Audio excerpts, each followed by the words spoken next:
So you have been using Git commit, but does it feel like you're sending your work into a black box? Have you ever asked, what did I actually change 3 commits ago? Or what did I work on yesterday? To answer all those questions, we're going to master git log. Let's get started. So we start with the command git log and hit enter. And here we have the history of our commits. So we see this is the latest commit and we have some information about this commit. So here we see the hash ID of the commit. We see the author, the date that the commit was made, as well as the commit message. And we see the other 3 commits here as well. We can use the down arrows on our keyboard to go down to the end, and then we can hit the Q on our keyboard to exit. So this is already useful to see the latest commits. You can here see that, all right, this is the latest commit and who is the author and the message.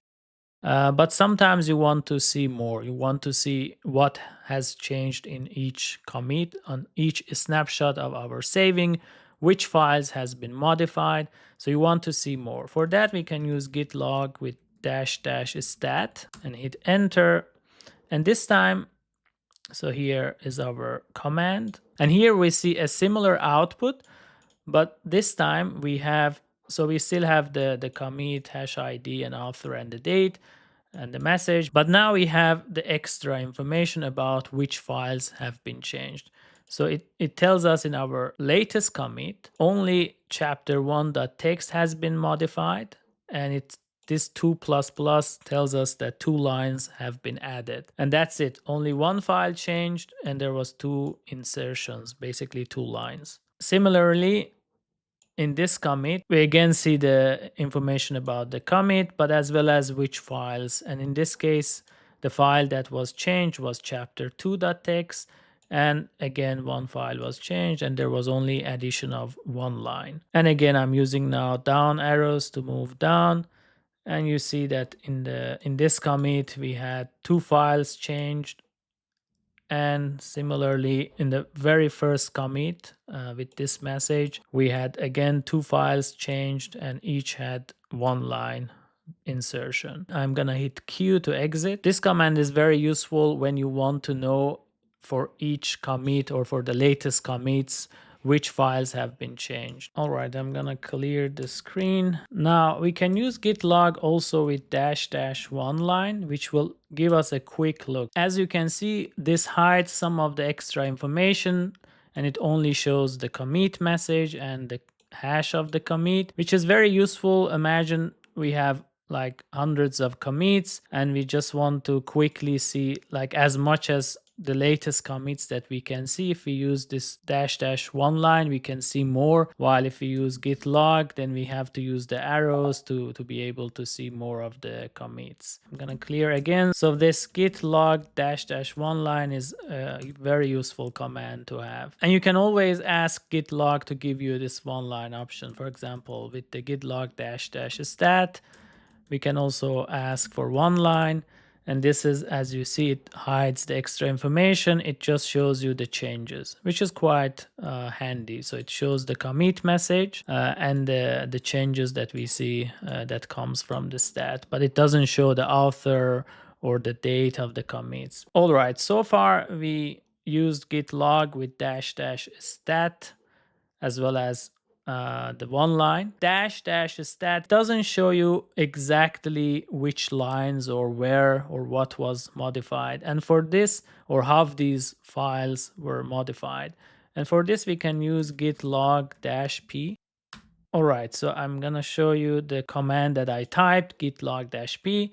And this one shows us a little bit more information. So again, we see the usual information about the commit itself, but using this -p, which stands for patch, it shows that for chapter1.txt, what is the difference between this current commit and the previous one. Like the new version in this commit, this is A is the new version and B is the previous version, which is this commit, the previous version or the 3rd commit, while A is the current commit, this one. So it shows the difference, what has changed. And here you see that this line was added in the new version. So we have a plus and there was nothing removed. Basically, the only difference between the commit 4 and commit 3 for this file is the addition of this line. And this is actually the only change between these two snapshots that we saved between commit 3 and 4. So I used the down arrow to show you the changes for the third commit with this message update chapter 2 file, and we can see that the only difference is chapter 2 file, and we see that this is what has been added. The plot thickens is part of the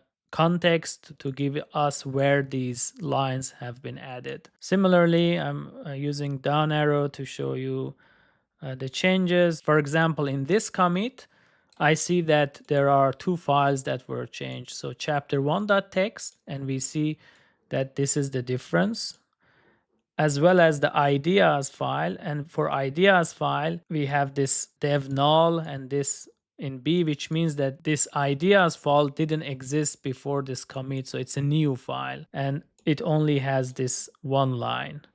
All right. And similarly, this is the very first commit that we made. And it shows that we have chapter 1 that was changed, and this was the change. Similarly, chapter 2 is also a new file. All right, I'm gonna hit Q to exit. I'm gonna clear this. If we want to only see the information for the latest commit, we can also use -n with 1. This will limit the output to only one commit, which is the latest. So let's hit, and we see that this time it only shows the latest commit, which is quite useful because sometimes you only want to see the latest commit and which files and how they have been changed. I'm going to clear again. We can also combine options, for example, git log --1 line -p. Let me move a little bit up. So I have this now combining the patch with one line. Whenever we do one line, we lose some of the details. For example, we only see now the commit message. We don't see the author or the date, which might be useful, and we can see more. And as always, we can use the down arrows to move down. So I can use the arrow up to basically go through my previous commands, or down arrow. So if you do one up, it will show what we typed in the terminal. And again, we can combine this. I can also say, hey, just show me the latest one. And now we only see the latest commit. By the way, this part also shows you the blob ID. This is the blob ID of the previous version of chapter 1. So this one from the previous commit.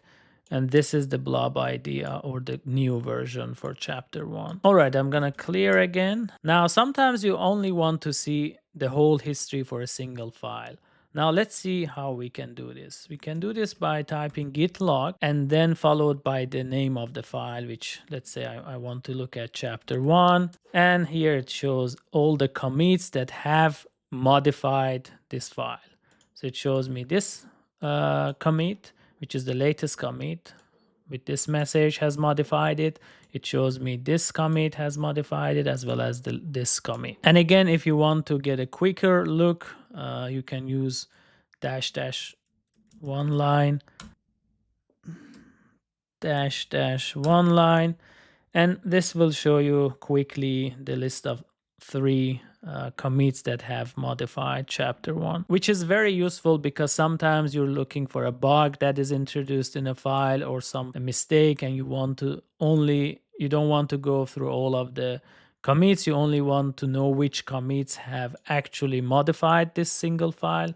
And using this command, just simply git log and then putting the file name, you can see only those commits that have changed that file. All right, I'm gonna clear. What if you want to see all the commits from, let's say, 2 weeks ago or from a month ago? We can also use git log for that. So we can use git log. I'm gonna stick to one line just to have a quick view. And we can use this option since, and with equal signs, and we can say, let's say 1 week ago, and let's hit enter. And this shows us all the commits, in this case only one commit, which is the latest commit that was in the last week. So we can, I'm gonna change it to, like, let's say 3 weeks ago. And here we see that we had 4 commits that happened during the last 3 weeks. With this command, we can also use an exact date, for example, git log one line dash dash since, and I'm gonna use an exact date such as 2025 10, let's say. So all the commits from 1st of October, and here we see that we had 3 commits ever since this date. All right, in this video we looked into the git log command and some of its most basic and useful options, which enables us to look into the history of our commits. Using these git log commands makes our experience with Git much more pleasant and gives us a better view of our repository. That's it for this video. See you in the next video.